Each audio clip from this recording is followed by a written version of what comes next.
തനിക്കെതിരെ പ്രതികാര നടപടി തുടരുന്നതായി മുഖ്യമന്ത്രി പിണറായി വിജയൻ ആക്രമിക്കാൻ ശ്രമിച്ചെന്ന കേസിലെ പ്രതിയായ കണ്ണൂരിലെ യൂത്ത് കോൺഗ്രസ് നേതാവ് ഫർസി മജീദ് 3 വർഷക്കാലമായി ഒരു ചാർജ് ഷീറ്റ് പോലും നൽകാൻ തയ്യാറാകാത്ത പോലീസിന്റെ കേസിലാണ് വീണ്ടും നടപടി. താൻ നൽകിയ പരാതിയിൽ മുഖ്യമന്ത്രിയുടെ PA, ഗൺമാൻ എന്നിവരും പ്രതികളാണ്. കേസ് ഒത്തുതീർപ്പാക്കാൻ ദൂതന്മാർ വഴി ഇവർ സമീപിച്ചിരുന്നതായും ഇതിന് വഴങ്ങാത്തതിനാലാണ് പിന്തുടർന്ന് ഉപദ്രവിക്കുന്നതെന്നും ഫർസി മജീദ് പറഞ്ഞു. സ്ഥാപന മേധാവിയുടെ അനുമതിയില്ലാതെ യാത്ര ചെയ്തു എന്ന കുറ്റത്തിന് വാർഷിക ഇൻക്രിമെന്റ് സഞ്ചിത ഫലമില്ലാതെ തടയാൻ കഴിഞ്ഞ ദിവസം സ്കൂൾ മാനേജ്മെന്റ് തീരുമാനിച്ചിരുന്നു. ഇത് തികച്ചും പ്രതികാര നടപടിയാണെന്നുള്ളത് ഈ നാടിനകത്തെ മുഴുവൻ ജനാധിപത്യ വിശ്വാസികൾക്കും എന്നെ സംബന്ധിച്ചിടത്തോളം കൃത്യമായി ബോധ്യമുണ്ട്. ഈ പ്രതികാര നടപടിയെ നിയമപരമായിട്ട് നേരിടും.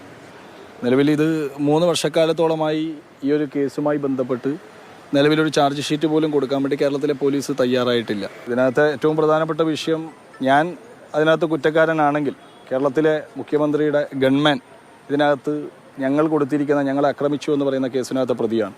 അന്നത്തെ LDF-ന്റെ കൺവീനർ EP ജയരാജൻ ഈ കേസിനകത്ത് പ്രതിയാണ്.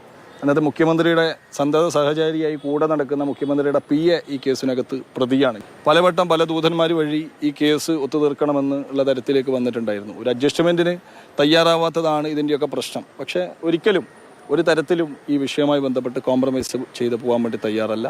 നിയമപരമായിട്ടും രാഷ്ട്രീയമായിട്ടും ഇതിനെ നേരിടും. ഡിപ്പാർട്ട്മെൻറ്റ് അന്വേഷണം നടത്തി അവസാനമായി കണ്ടെത്തിയിരിക്കുന്ന കാരണമെന്ന് പറയുന്നത്, ഞാൻ വിദ്യാലയത്തിനകത്തു നിന്നും സ്ഥാപന മേധാവിയുടെ പെർമിഷൻ ഇല്ലാതെ മറ്റൊരു സ്ഥലത്തേക്ക് യാത്ര ചെയ്തു പോയി എന്നുള്ളത്.